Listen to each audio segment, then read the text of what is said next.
The morning sun cast long shadows across the tarmac at Ouagadougou Airport as Ibrahim Traoré prepared for what would become the most dangerous flight of his life.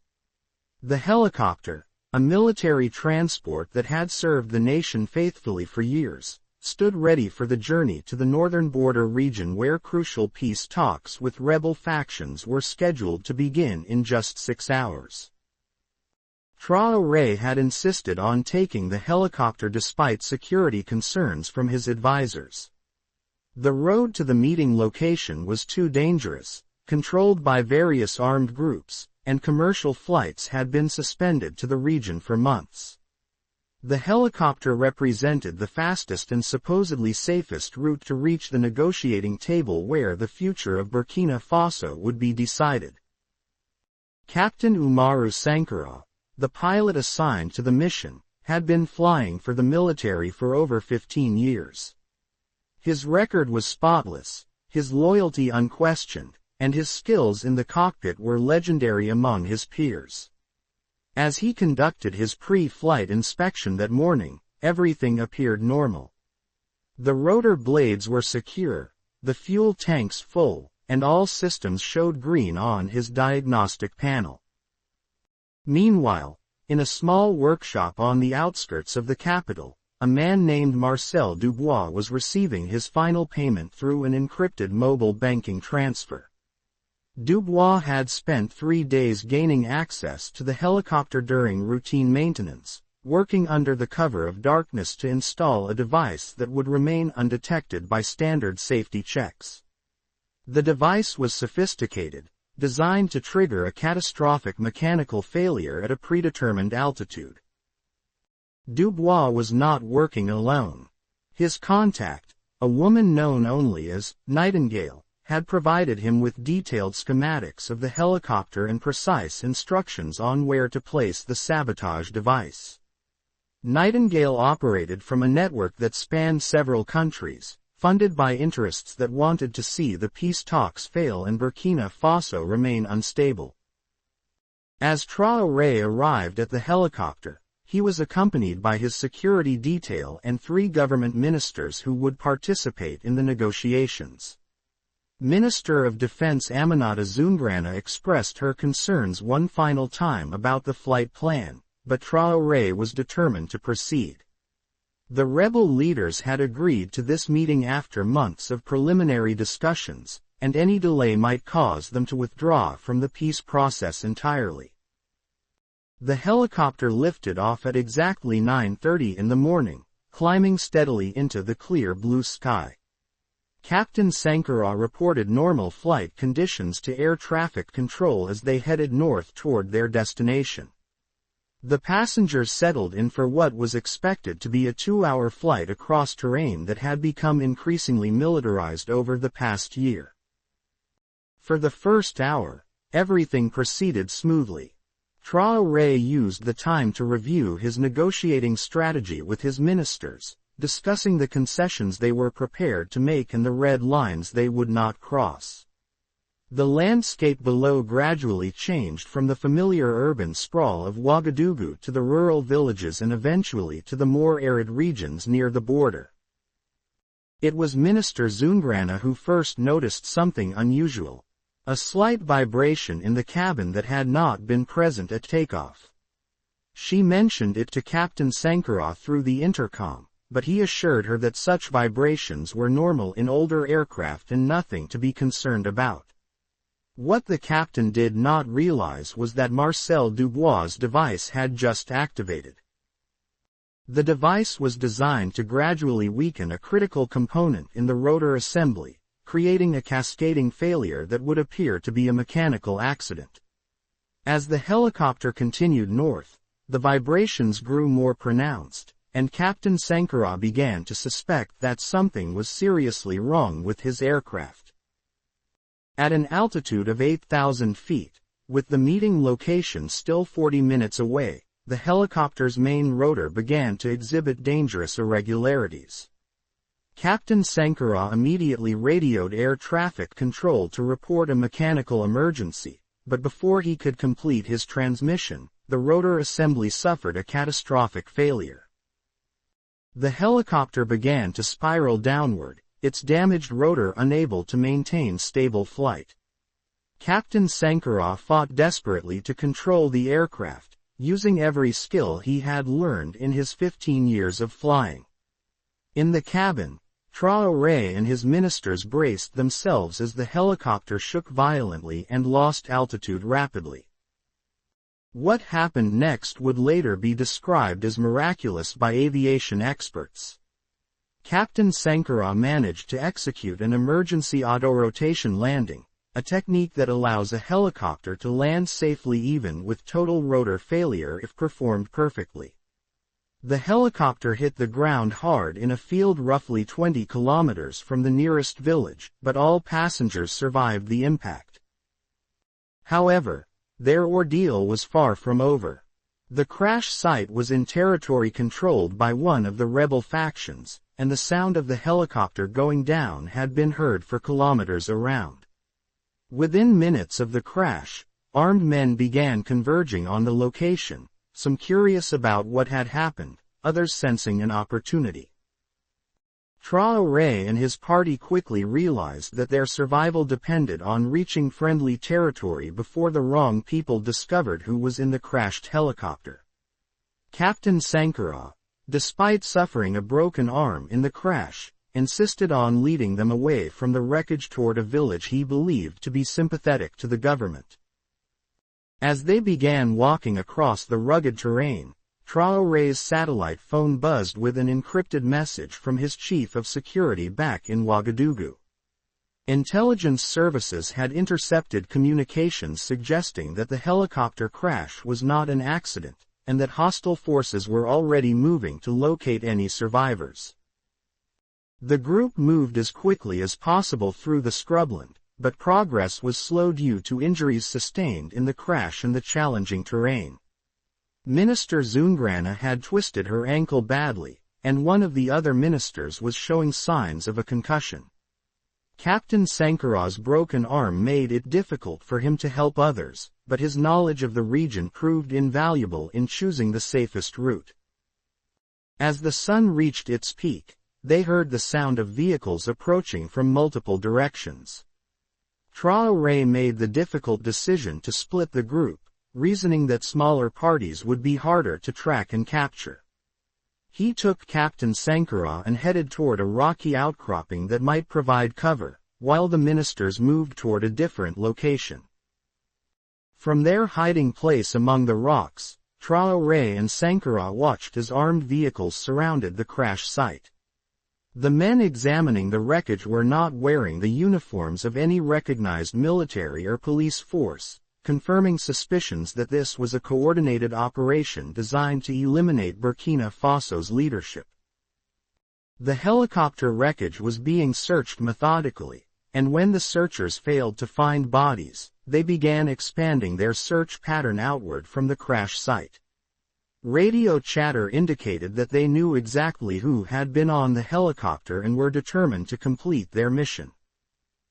Meanwhile, back in Ouagadougou, news of the helicopter's disappearance had reached the highest levels of government. Emergency protocols were activated, and search and rescue teams were being prepared for deployment. However, the crash site was in a region where government forces had limited presence, making any rescue operation extremely dangerous.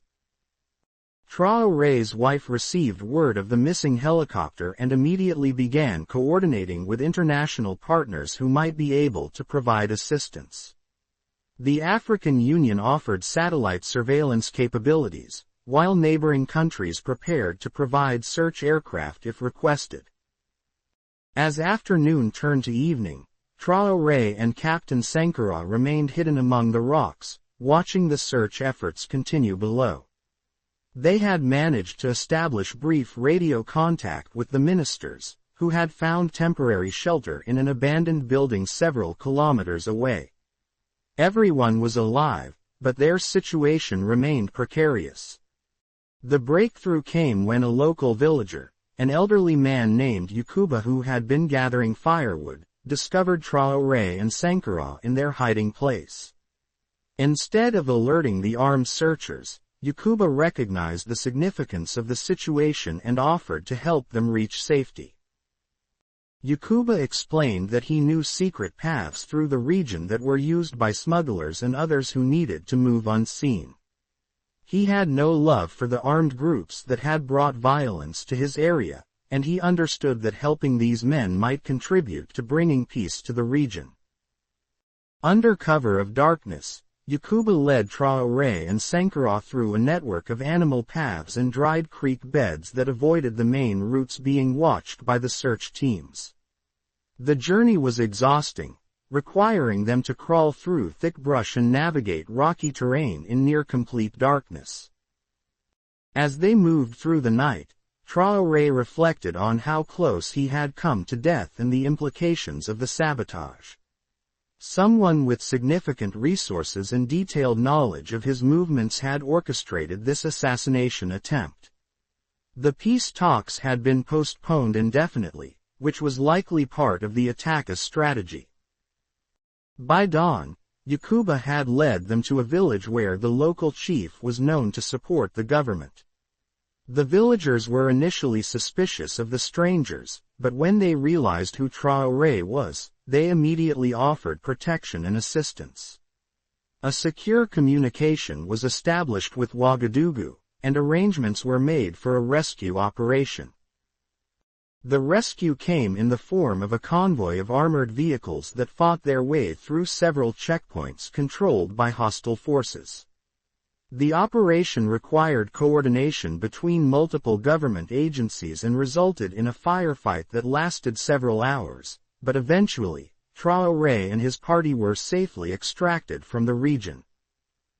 Back in the capital, investigations into the helicopter sabotage began immediately. The wreckage was eventually recovered and subjected to detailed forensic analysis, which confirmed that the rotor failure had been caused by an explosive device designed to trigger at altitude. The sophistication of the device suggested involvement by foreign intelligence services. Marcel Dubois was arrested 3 days later while attempting to leave the country using forged documents. Under interrogation, he revealed details about the network that had recruited him, but the mysterious Nightingale remained elusive. The investigation uncovered connections to arms dealers and mercenary groups operating throughout West Africa. The failed assassination attempt had several immediate consequences. The planned peace talks were postponed while security arrangements were reviewed, but the incident also demonstrated to the rebel factions that there were external forces working to prevent any peaceful resolution to the conflict.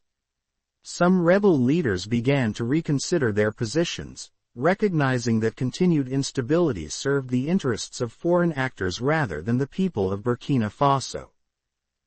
Captain Sankara was decorated for his heroic piloting skills that saved the lives of everyone on board the helicopter.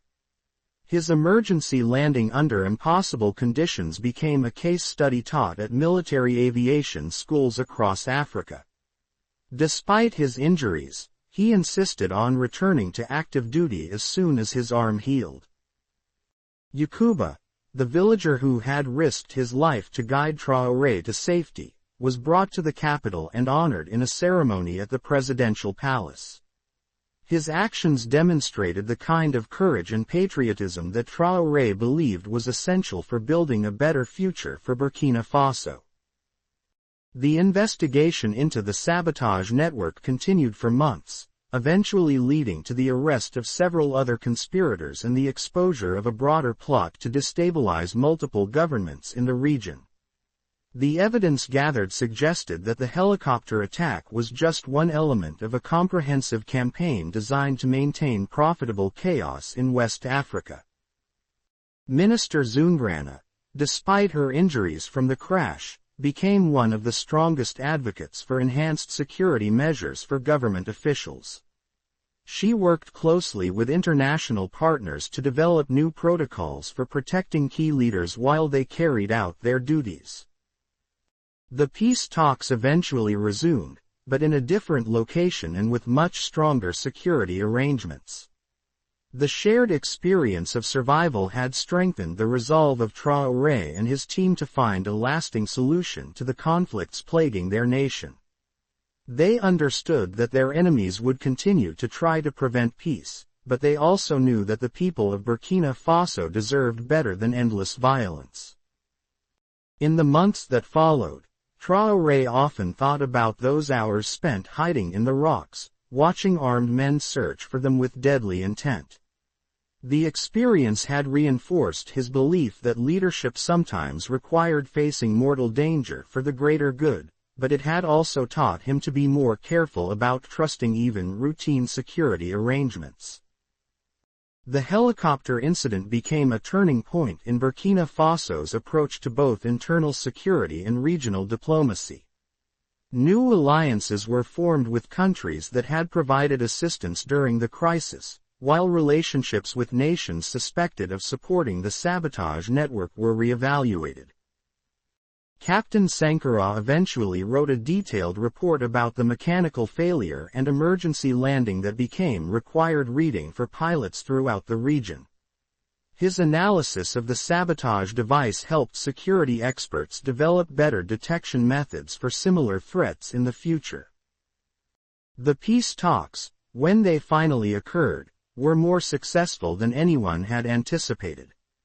The shared recognition that external forces were manipulating the conflict helped bring various factions together in ways that previous negotiations had failed to achieve. While not all groups agreed to lay down their arms, significant progress was made toward reducing violence in key regions. Traoré's survival of the assassination attempt also sent a powerful message to other potential conspirators. The sophisticated nature of the plot and its ultimate failure demonstrated that even well-funded and technically advanced operations could be thwarted by courage, skill, and the support of ordinary citizens like Yacouba. Years later, when peace had finally been established in most of the country, Traoré would return to visit the village where Yacouba lived. The old man had become something of a local hero, and his story was told to children as an example of how individuals could make a difference in the course of history. The investigation into Nightingale and her network continued for years, eventually leading to arrests and prosecutions in several countries. The case became a landmark example of international cooperation in combating the destabilization campaigns that had plagued Africa for decades. If you enjoyed it, please like, share, and subscribe to FictionWire Africa. This is a fictional story created purely for entertainment.